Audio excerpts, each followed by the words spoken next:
السلام عليكم. سنحكي اليوم قصة زودياك السفاح. زودياك السفاح، من هو القاتل الغامض؟ يعتبر زودياك السفاح كابوس منطقة خليج سان فرانسيسكو الأمريكية. في أواخر ستينات القرن الماضي لم تعرف هويته الحقيقية إلا مؤخرا خلال بحثهم لسنوات عن القاتل المتسلسل زودياك السفاح. عرف بزودياك السفاح وهو قاتل متسلسل ارتكب جرائمه في شمال كاليفورنيا في الولايات المتحدة الأمريكية في أواخر ستينات القرن الماضي. ادعى زودياك السفاح في رسائله واتصالاته مع الشرطة والصحافة أنه قتل 37 شخصا خلال 5 سنوات، لكن المحققين لم يتمكنوا من ربطه بشكل قاطع إلا ب7 ضحايا، 5 منهم ماتوا ونجا 2. فاعتبر زودياك السفاح كابوس سكان شمال كاليفورنيا. من هو زودياك السفاح؟ أخيرا في أكتوبر من العام 2021، وبعد مضي أكثر من نصف قرن على جرائم زودياك السفاح وتسجيل الجرائم ضد مجهول، تمكن فريق دوكاز بريكر، هو فريق من المتخصصين، من اكتشاف هوية زودياك السفاح الحقيقية، وهو غراي فرانسيس بوست.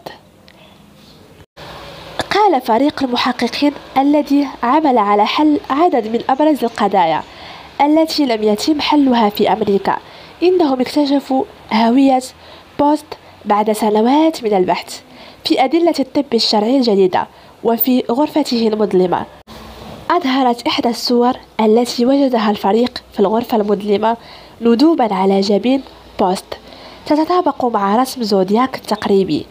الفريق الذي يتألف من أكثر من 40 محققا وصحفيا وضابط استخبارات عسكرية قال إن شفرة زودياك تشير أيضا إلى بوست، لكن مجموعة التحقيق منعت من قبل المعنيين بالملف من إجراء اختبارات الحمض النووي لمزيد من التأكد لشعرات من رأس زودياك السفاح، والتي عثر عليها في قبضة طالب مراهق كان تبنى زودياك قتله منذ أكثر من نصف قرن.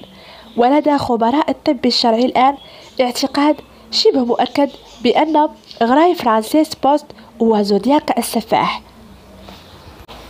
ما هي الأدلة التي كشفت هوية زودياك السفاح الحقيقية؟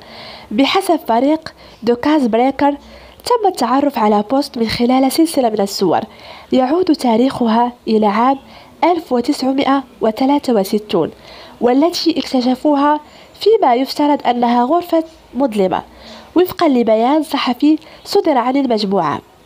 وجد الفريق صورا تظهر بوست مع ندوب على جبهته يعتقدون أنها مطابقة للعلامات المعروضة على رسم الشرطة التقريبي لزودياك السفاح. وبحسب المعلومات التي حصلت عليها المجموعة فإن تلك الندوب كانت نتيجة حادث سيارة في العام 1959 حين كان مراقبة الطيارات والإنذار. مجموعة دوكاز بريكر التي تركز على القضايا الباردة وتتألف من متخصصين سابقين في تطبيق القانون والطب الشرعي تؤكد أيضا أن لديها أدلة جنائية بما في ذلك الحمض النووي التي تثبت أن بوست هو زودياك السفاح. وتقول أيضا إنه إذ قمت بإزالة أحرف الاسم الكامل لبوست من إحدى الشفيرات التي تركها زودياك فإنه سيتم اكتشاف رسالة بديلة. بخلاف الشرطة، تعتقد مجموعة التحقيق بالاستناد إلى الأدلة التي توصلت إليها وأبلغت عنها بأن بوست قتل أيضا شيري جوزفين باتس في 31 تشرين الأول أكتوبر من عام 1966 على بعد مئات الأميال جنوبا من منطقة سان فرانسيسكو، وقبل عامين من وقوع أول عملية قتل مرتبطة بزودياك. فقد عثر على باتس البالغة من العمر 18 عاما مقتولة بطريقة وحشية في أحد أزقة حرم الكلية بعد أن بلغ والدها الشرطة عن اختفائها. من بين الأدلة التي يعتقد فريق كاس بريكر أنها تربط من الجرائم وبوست هي ساعة يد تايمكس، سوارها مكسور عثر عليها في مسرح الجريمة، وتم شراؤها من قاعدة عسكرية في منتصف الستينات.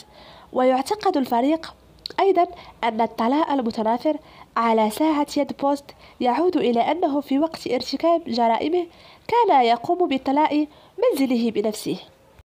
كما كان بوست يتلقى فحوصات طبية لإصابته بطلق بندقية. كما يقول فريق دوكاس بريكر، فهو أحد قدامى المحاربين في القوات الجوية الأمريكية، يعالج في مستشفى قاعدة مارس الجوية على بعد 15 دقيقة فقط من مسرح الجريمة. أما بالنسبة لآثار الحذاء العسكري التي عثر عليها في 3 مسارح لجرائم زودياك ومقاسها 10، فيقول الفريق إنها متطابقة مع تلك التي كان ينتعلها. وأكد الفريق أيضا أن الشعر البني الموجود في يد إحدى ضحاياه يتطابق مع شعر بوست. أحد أعضاء الفريق قال في مقابلة تلفزيونية إن بوست كان يقتل الحيوانات مع جميع الأحجام بشكل عشوائي، وكان يمثل بجثتهم. شهود في قضية زودياك السفاح. من بين الشهود الذي قدهم فريق دوكاس بريكر كانت زوجة ابن بوست وتدعى ميشيل، والتي قالت إنه بعد انتهاء زواجهما تعرضت للمضايقة والتهديد والاعتداء من جانب حماها بوست، فاضطرت إلى مغادرة الولاية. كذلك الشاهدة جويري من كاليفورنيا كانت تقتل بجوار بوست وزوجته، في مقابلة تلفزيونية عن اعتقادها بأن بوست هو زودياك السفاح بناء على الأدلة التي تم جمعها حينها.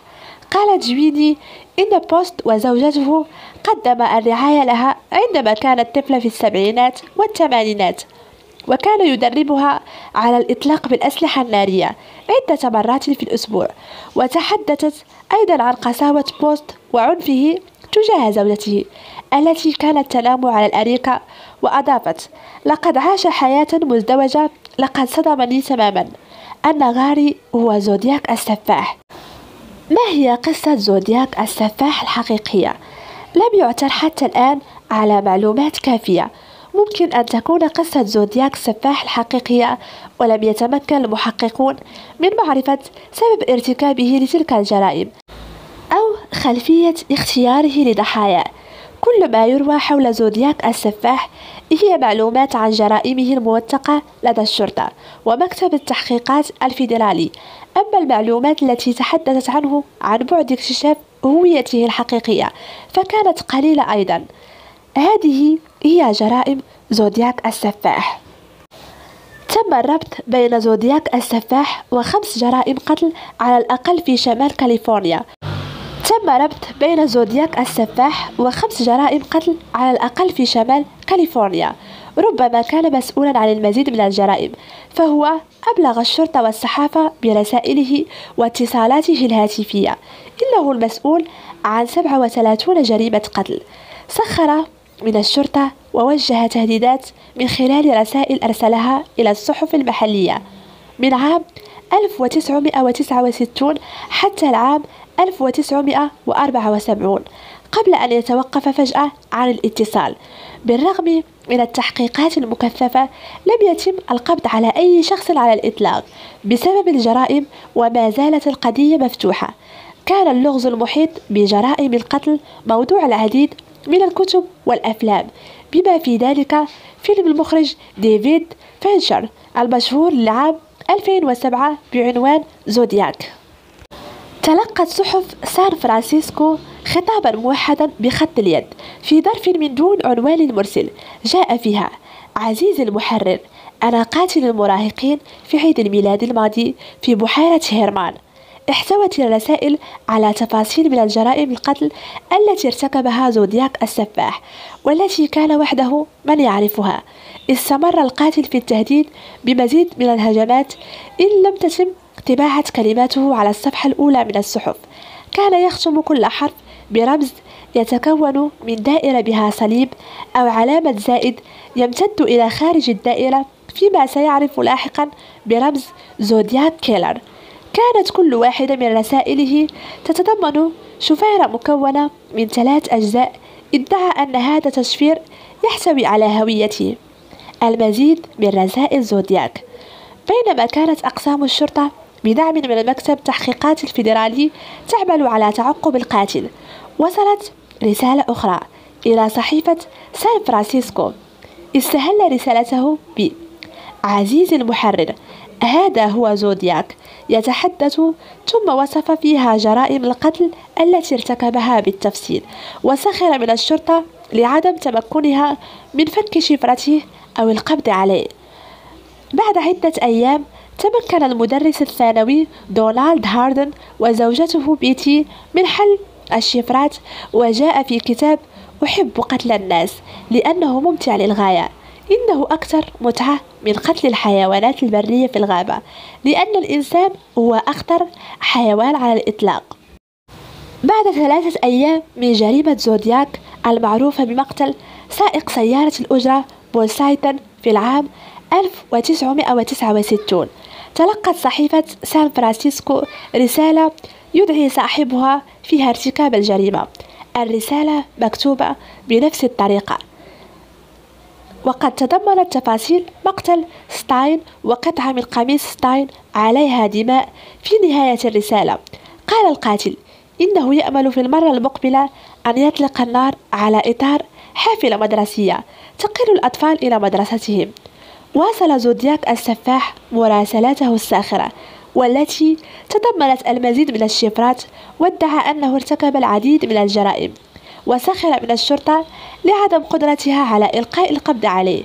في عام 1974 توقفت الرسائل، بالرغم من أن التحقيق لم يتوقف، ولا يزال هناك الكثير من الغموض حول قضية زودياك، ليس أقلها مسألة متى توقفت الجرائم. بعد سنوات من التحقيق توصل المحققون إلى عدد من المشتبه بهم، كان أشهرهم آرثر لإيلاين. كان آرثر مدرسا في إحدى مدارس فاليجو بكاليفورنيا. تم ادعائه في إحدى المؤسسات في عام 1975 لتحرشه بالأطفال، لكن لم يكن أبدا لدى المحققين ما يكفي من الأدلة لإثبات تهمة ارتكابه لتلك الجرائم وتوجيه الاتهام إليه. روبرت غرايسميث. مع مرور السنوات ووصول التحقيقات إلى حائط مسدود، بدأت قضية زودياك السفاح بالاندثار حتى أعادها إلى الواجهة من جديد. رسام الكاريكاتير وصاحب كتاب زودياك روبرت يعمل في صحيفة سان فرانسيسكو منذ بداية القضية، وكان مولعا بقراءة الكتب البوليسية، وتمكن من قراءة عدد من الكتب حول فك الشفرات والألغاز. وانضم إليه أحد المحققين الذين كانوا ضمن فريق قضية زودياك، وتمكن من جمع المزيد من الأدلة التي تدين آرثر عليه، لكن لم يتمكن من إثبات أنه القاتل بشكل قطعي. بعد سنوات نشر كتابه الذي حمل عنوان زودياك، روى فيه القصة كاملة وكل ما توصل إليه من أدلة، كما ناقش بشكل أساسي مسألة تاريخ توقف زودياك السفاح عن ارتكاب الجرائم. ما هو مصير زودياك القاتل؟ توفي زودياك السفاح أو غاري فرانسيس بوست وفاة طبيعية نتيجة المرض في العام 2018، وكان يبلغ من العمر 80 عاما.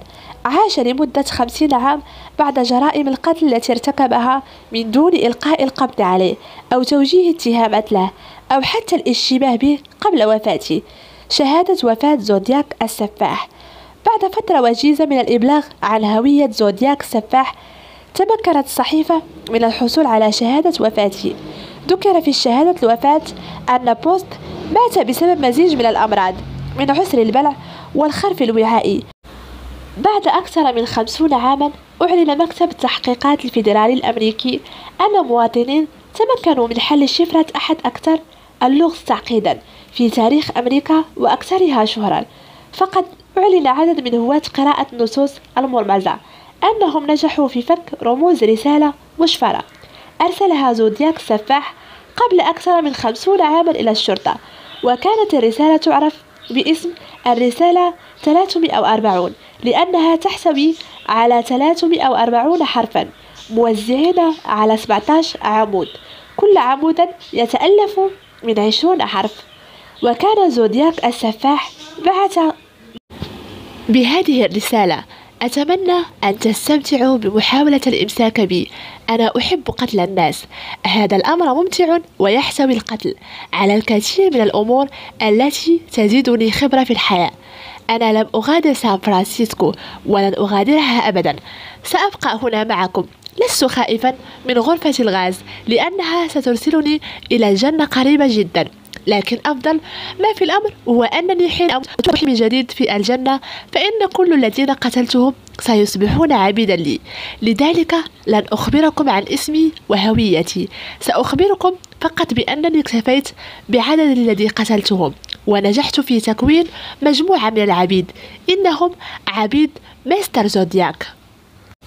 لكن الشفرة المستخدمة في هذه الرسالة كانت أبسط بكثير من تلك الخاصة بالرسالة 340. بعد تفكيك وحل رموز الرسالة، نشر مكتب التحقيقات الفيدرالي الأمريكي في سان فرانسيسكو قبل حسابه على موقع تويتر بيانا قال إنه تم إعلام مكتب التحقيقات الفيدرالي في سان فرانسيسكو عبر حسابه على موقع تويتر بيانا قال إنه تم إعلام مكتب التحقيقات الفيدرالي مؤخرا بأن الشفرة المنسوبة إلى قاتل زودياك تم حلها من مواطنين عاديين، والتحقيق في القضية ما زال مستمرا حتى تتحقق العدالة لضحايا زودياك وأهاليهم. وبسبب استمرار التحقيق واحتراما للضحايا وعائلاتهم لن نقدم المزيد من التعليقات في الوقت الحالي. هذه هي قصة زودياك.